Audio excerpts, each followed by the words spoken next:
नमस्कार, मैं हूं प्रदीप कुमार। आप देख रहे हैं पॉलिटिकल आइडिया। पॉलिटिकल आइडिया के आज के इस अंक में आप सभी दर्शकों का बहुत बहुत स्वागत है। मित्रों, पश्चिम बंगाल वह राज्य है, एकमात्र राज्य है जिन 5 राज्यों में विधानसभा के चुनाव हो रहे हैं उनमें जहां पर कि मतदान 2 चरणों में है, 23 अप्रैल और 29 अप्रैल। वरना जो अन्य 4 राज्य हैं उन सब में मतदान एक ही चरण में हो रहा है।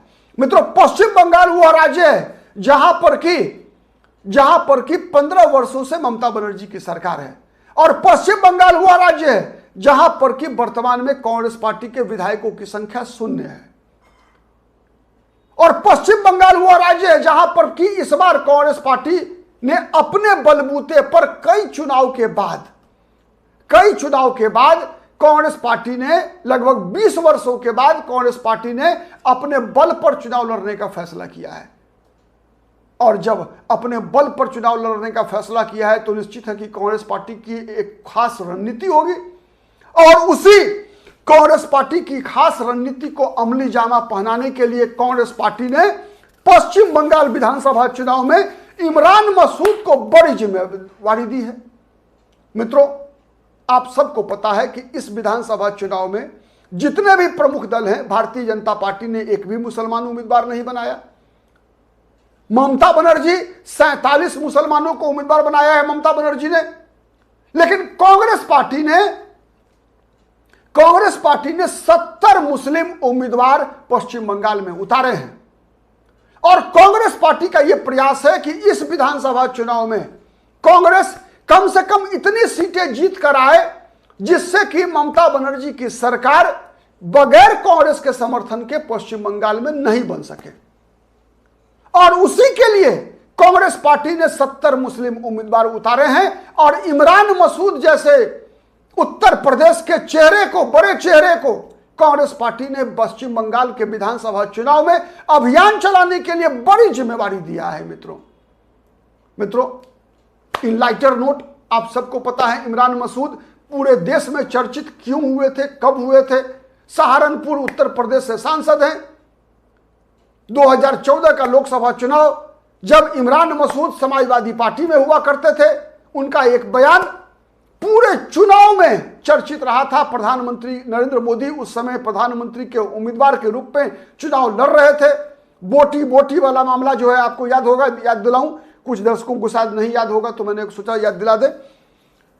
तो इमरान मसूद को बड़ी जिम्मेवारी देकर पश्चिम बंगाल में लगाया है। कांग्रेस का मकसद है कि कांग्रेस किसी भी तरीके से ऐसी सरकार बने जो कांग्रेस पर निर्भर हो।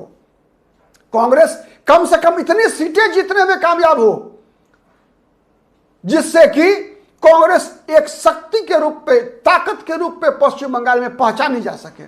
और ताकत क्या कांग्रेस की? मित्रों, कांग्रेस की सबसे बड़ी ताकत पश्चिम बंगाल में, अगर आप विगत चुनावों को देखेंगे तो अभी भी मुसलमान हैं। पश्चिम बंगाल में 27 से लेकर 30% तक मुस्लिम आबादी। आप याद कीजिए, 2021 का चुनाव विधानसभा तो अपवाद था। ममता बनर्जी ने चुनाव को इतना ज्यादा पोलराइज करा दिया था जिससे कांग्रेस को वोट देने वाला हिंदू बीजेपी में भाग गया और कांग्रेस को वोट देने वाला मुसलमान ममता बनर्जी में भाग गया। वरना 2016 का विधानसभा चुनाव का परिणाम याद कीजिए मित्रों, जब मालदा जैसे मुस्लिम बहुल जिले में पश्चिम बंगाल में टीएमसी का खाता नहीं खुला था और सबसे ज्यादा बड़ी सफलता कांग्रेस पार्टी को मिली थी। मतलब क्या है? मतलब कांग्रेस पार्टी के लिए मुस्लिम मतदाता सबसे ज्यादा, सबसे मजबूत वोट बैंक हुआ करता था। उस मुस्लिम वोट बैंक को पहली बार 2021 में ऐसी स्थिति पैदा हुई जब मुसलमानों को ममता बनर्जी के साथ जाना पड़ा। वैसे ही जैसे हिंदू वोटर ने कांग्रेस का साथ छोड़कर बीजेपी का दामन थाम लिया, और राहुल गांधी को लगता है कि ममता बनर्जी सबसे बड़ी नेता है जो राहुल गांधी के प्राइम मिनिस्टरियल एम्बिशन में सबसे बड़ी बाधक है। याद कीजिए, 2024 के लोकसभा चुनाव से पहले इंडिया अलायंस की वो बैठक जब ममता बनर्जी और अरविंद केजरीवाल ने राहुल गांधी के खिलाफ साजिश किया, खेल किया, कहा कि मल्लिकार्जुन खड़गे को इंडिया अलायंस का संयोजक बना दो, पीएम का उम्मीदवार घोषित नहीं करेंगे। ऐसे कई उदाहरण भरे पड़े हैं। 2024 के लोकसभा चुनाव में ममता बनर्जी पश्चिम बंगाल में गठबंधन करने को तैयार नहीं रही। तैयार नहीं हुई। इस विधानसभा चुनाव में भी कांग्रेस पार्टी ने जब गठबंधन करने का प्रयास किया तो कांग्रेस पार्टी को ममता बनर्जी की तरफ से कहा गया कि 2 विधानसभा सीट देंगे आपको पश्चिम बंगाल में। अब आप अनुमान लगा लीजिए कि ये 2 विधानसभा सीट देने का प्रस्ताव कांग्रेस पार्टी को अपमानित करने के लिए ही तो था। इसीलिए कांग्रेस पार्टी ने फैसला किया कि पश्चिम बंगाल के विधानसभा चुनाव में ममता बनर्जी को कमजोर किए बगैर सरकार ऐसी बननी चाहिए जो कांग्रेस पर निर्भर हो, कांग्रेस के समर्थन पर निर्भर हो। तभी आने वाले दिनों में ममता बनर्जी भी अपनी हद पहचान पाएगी, वरना ममता बनर्जी तो केवल विपक्ष का खेल ही खराब करती है। और कई कांग्रेस के नेता तो यह आरोप भी लगाते हैं कि ममता बनर्जी भारतीय जनता पार्टी दोनों के बीच मिली भगत है। यह आरोप कांग्रेस का है ममता बनर्जी पर।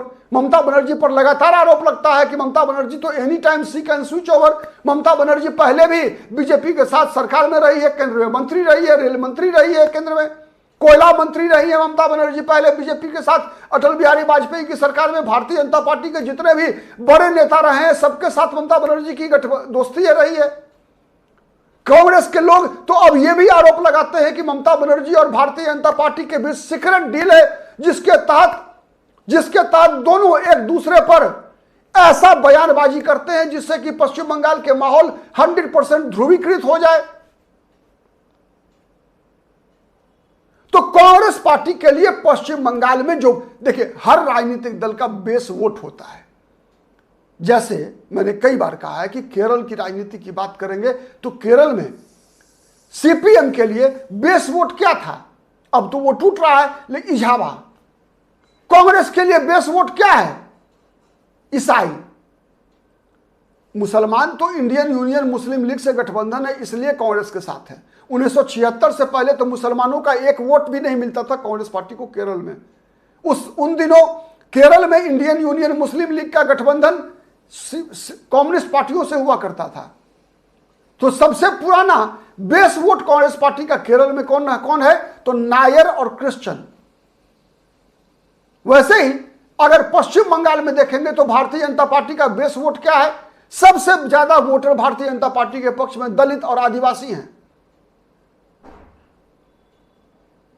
तो कांग्रेस पार्टी जिस वोट बैंक पे टारगेट कर रही है वो वोटर हैं पश्चिम बंगाल में मुसलमान और फिर भद्रलोक। ओबीसी पश्चिम बंगाल का कभी भी नहीं रहा कांग्रेस पार्टी के साथ। ओबीसी कंप्लीटली शुरू में कंप्लीटली मैं बता रहा हूं रही वहां पर सीपीएम के साथ, लेफ्ट फ्रंट के साथ। एंटी कांग्रेस वोटर रहे ओबीसी, और आज वो ओबीसी भारतीय जनता पार्टी के साथ है सबसे ज्यादा। तो कांग्रेस का लगातार प्रयास है कि कांग्रेस को पता है कि सबसे पहले जब तक मुसलमान नहीं आएंगे, और चूंकि मुसलमानों की आबादी सबसे बड़ी है, तब तक कांग्रेस से समाज के अन्य वर्ग नहीं जुड़ेंगे। क्योंकि इतना ज्यादा पश्चिम बंगाल की राजनीति ध्रुवीकृत है, इतना कड़ा पोलराइजेशन है, जिसमें शुरुआत में तो हर वोटर अपनी अपनी पार्टियों के साथ होता है, लेकिन ऐन मतदान के दिन लगभग 20 से 25% जो अनडिसाइडेड वोटर होता है वो आइदर ए और बी में चुन लेता है, सी को साइड कर देता है। तो ए और बी यहां कौन है इस बार भी टीएमसी और बीजेपी है, कांग्रेस सी है।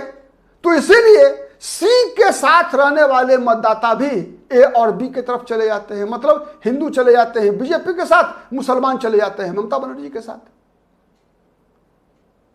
और यही कांग्रेस का दुर्भाग्य है। इसीलिए कांग्रेस पार्टी ने इस बार इन दो वर्गों से सर्वाधिक संख्या में उम्मीदवार उतारे हैं, भद्रलोक विशेषकर ब्राह्मण और मुसलमान। और यही कांग्रेस की उम्मीद की किरण है। मतदान 29 अप्रैल को होना है और इस मतदान के लिए आपको पता है कि प्रथम चरण के मतदान के लिए 6 अप्रैल को जिसे हम कहते हैं नॉमिनेशन, नामांकन का अंतिम दिन है। अब 4 मई को परिणाम आएगा।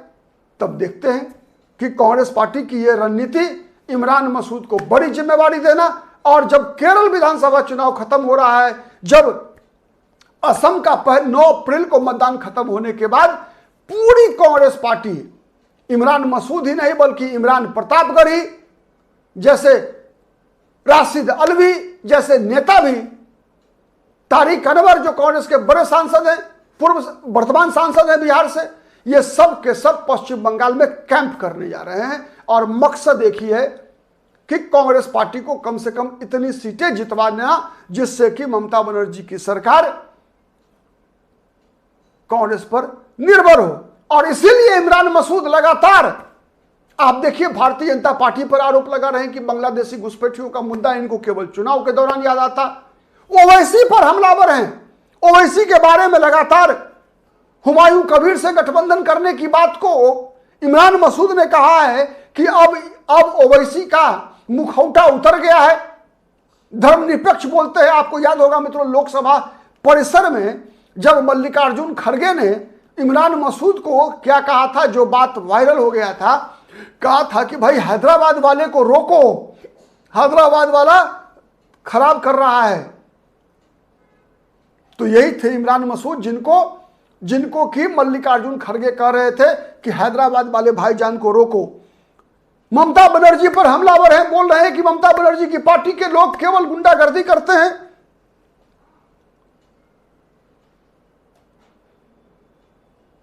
केंद्रीय बलों का दुरुपयोग नहीं होना चाहिए। तो मतलब कांग्रेस के अभियान की जिम्मेवारी जो है इमरान मसूद ने संभाली है, ठीक है। और कांग्रेस का रणनीति आपको दिखेगा कि जब मालतीपुर विधानसभा सीट से, मालदा जिले के मालतीपुर विधानसभा सीट से मौसम नूर और बहरामपुर मुर्शिदाबाद से अधीर रंजन चौधरी को इस विधानसभा चुनाव में उम्मीदवार बनाकर कांग्रेस पार्टी ने बड़ा संकेत दिया है।